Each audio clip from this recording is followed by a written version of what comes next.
वक्रतुण्डं महाकाय वक्रतुण्डं महाकाय सूर्यकोटि समप्रभ निर्विघ्नं कुरु मे देव सर्वकार्येषु सर्वदा। मंगलम भगवान विष्णु मंगलम गणध्वज मंगलम पुंडरीकाक्ष मंगलाय तनो हरि। शंकर शंकर हर हर शंकर शंकर शंकर जय जय शंकर। मंगल भवन मंगल हारी उमा जपते ही त्रिपुरारी। देखिए, हम सावन महीने का अब 2 दिन 3 दिन और बचा है, हम आप लोगों को भेज रहे हैं, सुना रहे हैं। देखिए, देवों के देव महादेव सबसे उत्तम है, सब देवतन में सबसे बड़ा महादेव है। महादेव को जो पकड़ लेता है, समझ अपने आप 33 करोड़ देवी देवता का पूजा हो जाता है। और कैलाश पर हमेशा भोलेनाथ बैठे रहते हैं समाधि में, लेकिन सारे दुनिया को देखते हैं कि कौन क्या कर रहा है, कौन क्या नहीं कर रहा है। उनका जो तीसरा नेत्र है वो हमेशा हर जगह देखता रहता है। तो पार्वती माता उनके साथ तो हमेशा रहती हैं, और गंगा जी सिर पर रहती हैं। गणेश, कार्तिक, जया, विषहरा, शामिल वारी दो सब उनके साथ रहते हैं। एक दिन क्या हुआ कि जब अमृत मंथन हुआ था, सारे देवता अमृत पी लिए थे और राक्षस सब दारू पी लिए। और उसके बाद क्या हुआ, जब अमृत मंथन के बाद देवतन को सब पूरे देवतन का अहंकार हो गया, घमंड हो गया, मैं हो गया। सोचें कि हमारे बराबर अब कोई है ही नहीं है, हम लोग जो शोक करेंगे करेंगे, हमको कोई मार नहीं सकता क्योंकि हम अजर अमर हो गए हैं। अब भोलेनाथ को कुल सब पता चल गया, भोलेनाथ से इन लोगों को बहुत बड़ा अहंकार हो गया। देखिए, भोलेनाथ तो सब कुछ प्रिय है, अहंकार नहीं प्रिय है। भोलेनाथ के पास जाइए, नर्मदा से जाइए, कहिए हे भोलेनाथ, हम बहुत दिन दुखी, हमको कुछ नहीं आता। मनसा करुणा बचना पापो हरो हरि। जो कुछ मन से कर्म से वचन से आप करवा रहे हैं हम कर रहे हैं, और जो अच्छा बुरा है आप स्वीकार करिएगा, क्योंकि हमको कुछ आता नहीं है। बुरा हूँ अच्छा हूँ तो आपकी बेटी, ऐसा करके भगवान के सामने जाना चाहिए। तो अपना क्या हुआ कि अब देवताओं को सबको अहंकार हो गया, बहुत ज़्यादा अहंकार हो गया।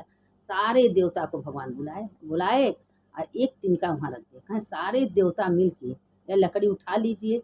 अब सब देवता मिले लकड़ी उठाने के लिए, कोई उठा ना पाया। अब भोलेनाथ सबका अहंकार टूट गया। कहें क्यों, तुम लोग तो बहुत अहंकारी हो गए थे कि हम अमृत पी लिए, हमको कोई मार नहीं सकता, हम हमको कोई हरा नहीं सकता है, एक तिनका तुम लोग नहीं उठा सकते हो।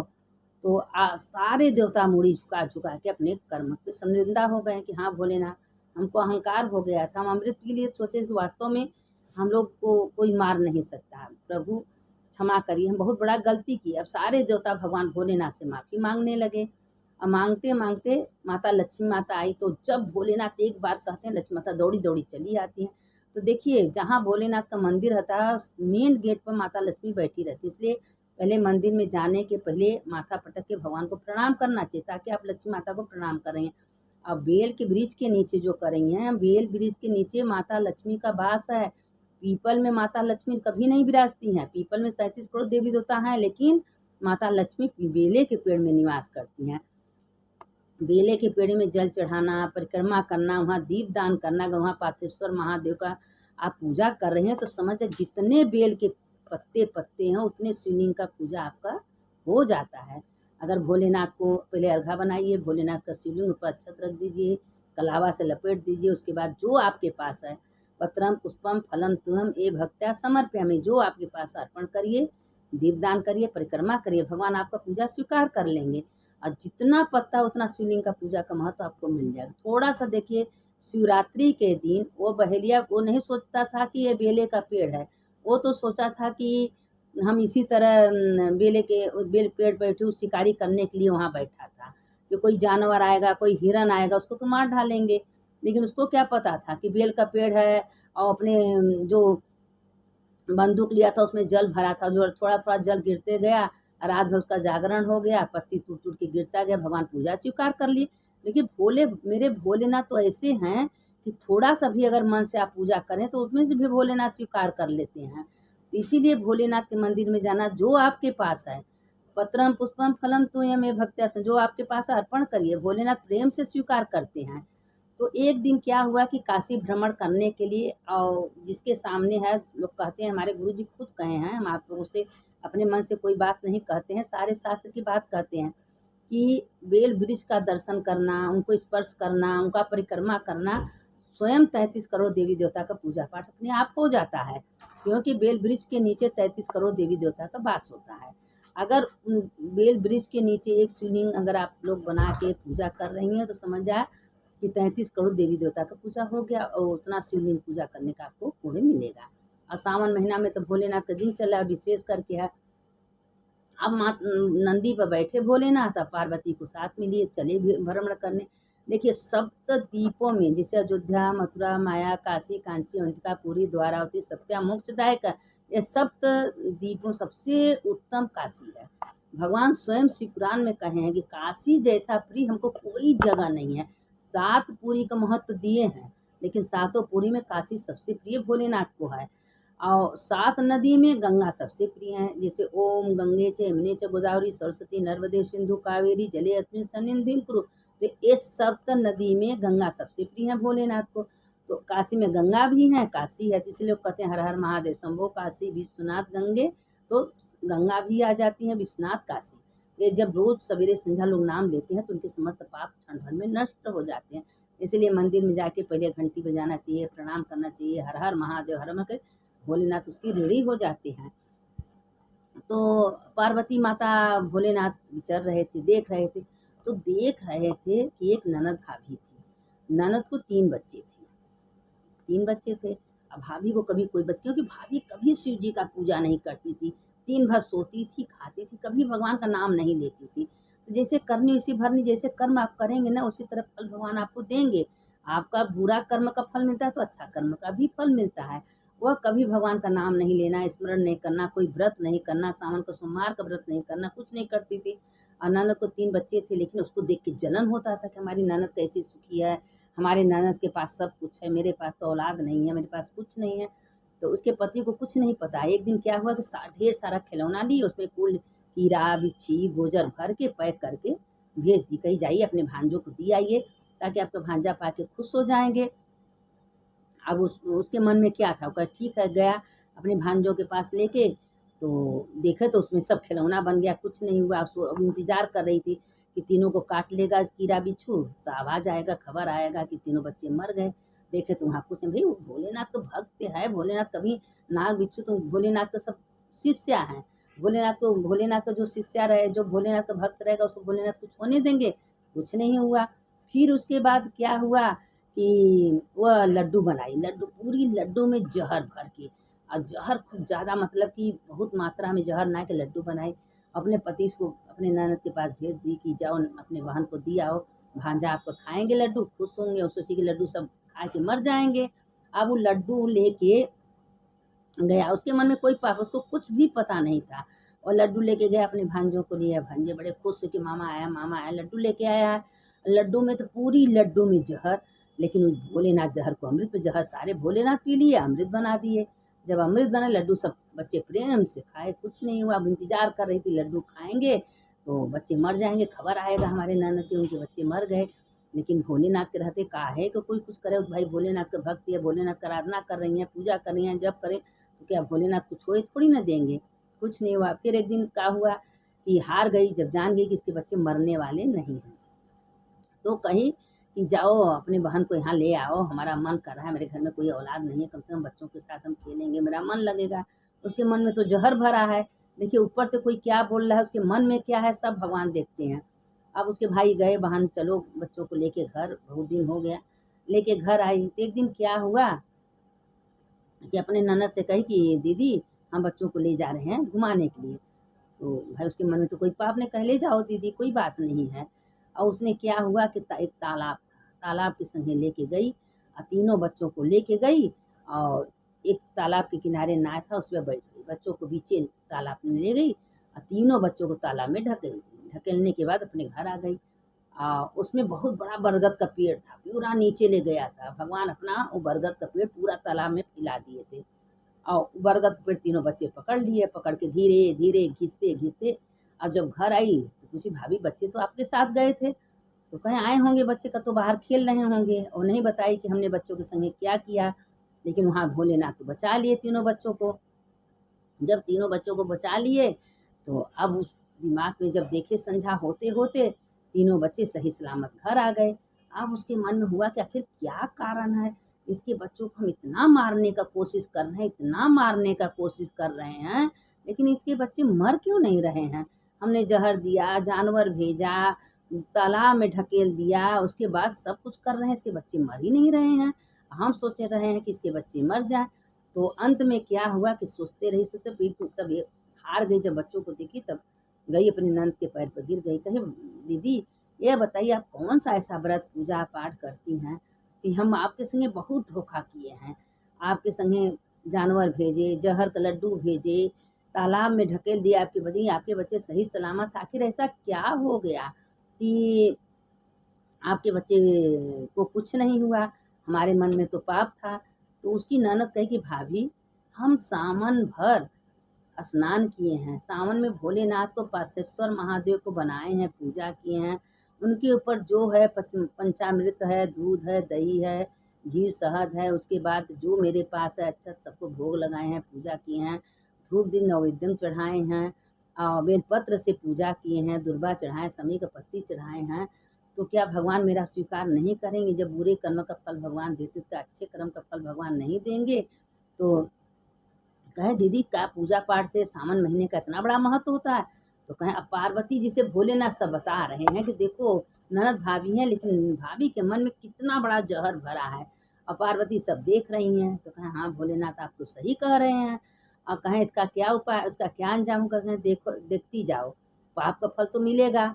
तो कही कि अपनी भाभी से फिर क्षमा प्रार्थना ननद से मांगी। मानने के बाद कही कि भाभी अब हम भी पूरा सावन भर व्रत रहेंगे, सावन भर नहाएंगे, पूजा करेंगे, पाठ। हो सकता है भगवान हमारे घर में खुशियाँ दे। कहें, देखिए भाभी, जलन से, चिढ़ से, किसी का जलने से भगवान कुछ नहीं देते हैं। भगवान निर्मल मल साफ, आपका मन अगर साफ है, आपके मन में कोई कलछल नहीं है, आपके मन में कोई पाप नहीं है, तो भोलेनाथ उसका कृपा करते हैं।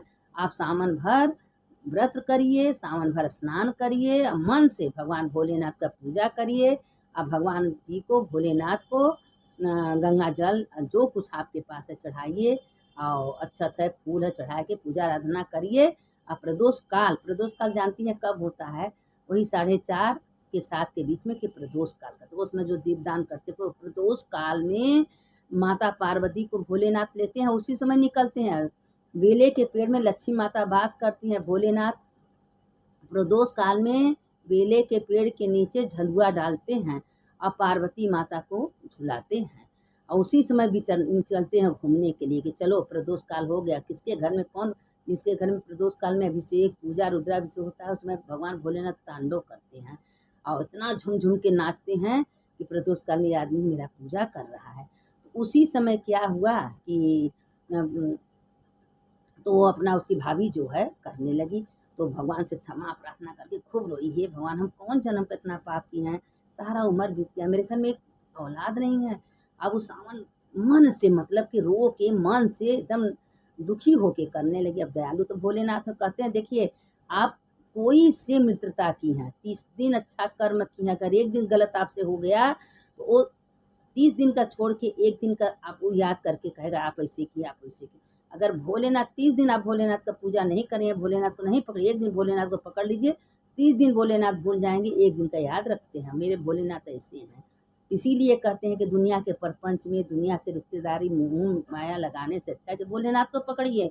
अब उसकी भाभी का बुद्धि सुधर गया, वो रोज मंदिर जाने लगी भगवान का मन से, मतलब कि उसके मन में कोई श्रद्धा नहीं था पहले पूजा का, फिर उसके बाद इतना विश्वास, श्रद्धा हो गया कि भगवान भी भोलेनाथ खुश हुए। 9 महीना बाद सुंदर सा एक पुत्र उसको दिए, जोड़ा पुत्र हुआ। अब इतनी खुश हो, इतनी कि ननद के पैर पर गिर के माफ़ी मांगने लगी, भाभी दीदी आज आप न होती तो शायद मेरे घर में खुशियाँ न आता, दीदी मेरा मन न बदलता, हम इतना कुल जलन से कभी कोई का भला नहीं हुआ है, चीड़ से, दुश्मनी से कभी किसी का भला नहीं हुआ है। मन साफ करके सबके प्रति खुशहाली देख के अगर आप भगवान का भजन कर रही हैं, कीर्तन कर रही हैं, तो आपका कोई बाल बाका नहीं कर सकता, क्योंकि 24 घंटा भगवान भोलेनाथ आपके साथ रहेंगे और आपका हमेशा रक्षा करेंगे। मज्जाल ना आके आपका कोई कुछ बिगाड़ ले, कुछ नहीं बिगाड़ सकता, क्योंकि आप भोलेनाथ की भक्त हैं। भोलेनाथ कभी अपने भक्तों को कहते हैं, मेरा कोई अपमान कर ले ठीक है, अगर मेरे भक्त का कोई अपमान करेगा हम बर्दाश्त नहीं कर सकते, भोलेनाथ बर्दाश्त नहीं कर सकते। इसीलिए भोलेनाथ के भक्त का मान करना चाहिए इतना तक शिव पुराण में लिखा है कि अगर आप मंदिर नहीं जा रहे हैं, कोई मंदिर जा रहा है, पूजा कर रहा है, जल ले जा रहा है, उसका दर्शन कर ली तो आपके पुण्य का भागी बन गई। इसीलिए भोलेनाथ अपने भक्तों का कभी अपमान सहन नहीं कर सकते। और माता पार्वती तो उनके संगे संगे हमेशा रहती हैं। उस शिवलिंग जो हैं वो भोलेनाथ हैं, जो अर्घा है माता पार्वती, गणेश, कार्तिक सब उनके साथ हैं। उनके सारे परिवार भोलेनाथ के यहाँ। कहते हैं जो जल गिरता है और 33 करोड़ देवी देवता उस जल को ग्रहण करते हैं। किसी का पूजा करने का जरूरत नहीं है, मात्र भोलेनाथ को पकड़ लीजिए, उन्हीं का आराधना करिए, उन्हीं का पूजा करिए, उन्हीं का जप करिए, उन्हीं का नाम लीजिए, अपने आप सबका पूजा हो जाए। क्योंकि भोलेनाथ पंच देवता हुआ, उसी में देखिए गणेश हुआ, विष्णु हुआ, भोलेनाथ तो है हुआ, दुर्गा माता हैं, सूर्य नारायण हुआ, पंच देवता तो है, फिर गणेश, कार्तिक, अशोक सुंदरी, जया, विसरा, शामिल भाई सब भोलेनाथ में है।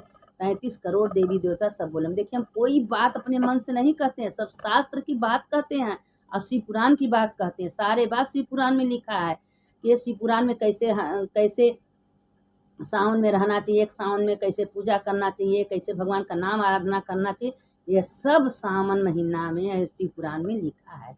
तो इसीलिए कहते हैं कि जो भगवान का भक्त रहेगा, भगवान का पूजा करेगा, भगवान उसका कुछ नहीं, आप मन से पूजा करिए, आपका दिल साफ रहेगा तो भगवान सब कुछ देने के लिए थे। भगवान कहते हैं कि कोई एक बार मेरा जप करता है, नाम लेता है, तो उसको हम छप्पर फाड़ के दे देते हैं। और देखिए ये सब पेड़ जो है, औरा का पेड़ है, बेल का पेड़ है, पीपल का पेड़ है, समी का पेड़, कोई पेड़ व्यर्थ नहीं, सब में देवता का वास है। अगर आप सब पेड़ में जल चढ़ा रही हैं, पूजा कर रहे हैं, कोई व्यर्थ जाने वाला नहीं। आज ना देखिए बुरे कर्म का फल मिलता है तो अच्छे कर्म का फल मिलता है, तो अच्छा कर्म करिए। 1 मिनट के लिए चंचुला शिव पुराण खाली सुनी थी, उनका मोक्ष हो गया, पार्वती की सखी बन गई। तो आप प्रेम से शिव पुराण सुन रहे हैं, सावन महीना सुन रहे हैं, कथा पुराण सुन रहे हैं, भगवान के मंदिर जा रहे हैं, पूजा आराधना आपका व्यर्थ जाएगा, उसका फल आज नहीं तो कल जरूर मिलेगा।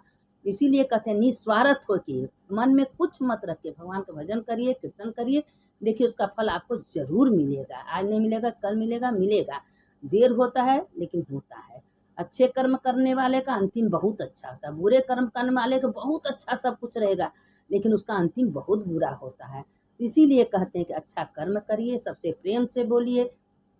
अगर आपको सब कुछ आ रहा है तो सबको बता दीजिए कि ये काम करिए, ऐसे करिए। नहीं आ रहा है तो मत बताइए, लेकिन किसी का बुरा मत सोचिए, मन से किसी का बुरा मत सोचिए, सबका भला सोचिए। हे भगवान सबका भला करिए, हे भगवान किसी को दुखी मत रखिए। कहते हैं सर्वे भवन्तु सुखिनः, सर्वे सन्तु निरामया, सर्वे भद्राणि पश्यन्ति कस्य दुःख भाग्य सर्वे भवन्तु, मतलब सारे संसार सुखी रहे, कभी कोई दुखी ना हो। देखिए अब आज की कथा तो इतने हैं, अब आगे कथा कहेंगे, क्योंकि जितना हमसे हो सकता है हम आप लोग को बताने की कोशिश करते हैं। अगर आप लोग को अच्छा लगे तो इसको थोड़ा सा लाइक कर दीजिए, आगे आगे सबको भेजिए, आप लोग को भी अच्छा लगेगा। सुनने वाले की जय, सुनाने वाले की जय। शंकर शंकर हर हर शंकर शंकर शंकर जय जय शंकर, मंगल भवन या मंगल हारी, उमा उमा जपत ही त्रिपुरारी, मंगलम भगवान विष्णु मंगलम गरुड़ध्वज मंगलम पुंडरीकाक्ष मंगलाय तनो हरि। देखिए कुछ आते ना, ये मंत्र जरूर बोलिए। हर हर महादेव शंभो काशी विश्वनाथ गंगे माता पार्वती संगे, ये मंत्र बोलेंगी आपका सारा पाप नष्ट हो जाएगा। और भगवान का नाम लेते उठिए, बैठे उठिए, चलते फिरते हर हर महादेव शंभो काशी विश्वनाथ गंगे, हर ये हमेशा बोलते रहिए। सुनने वाले की जय, सुनाने वाले की जय। देखिए दोनों का जय होता है।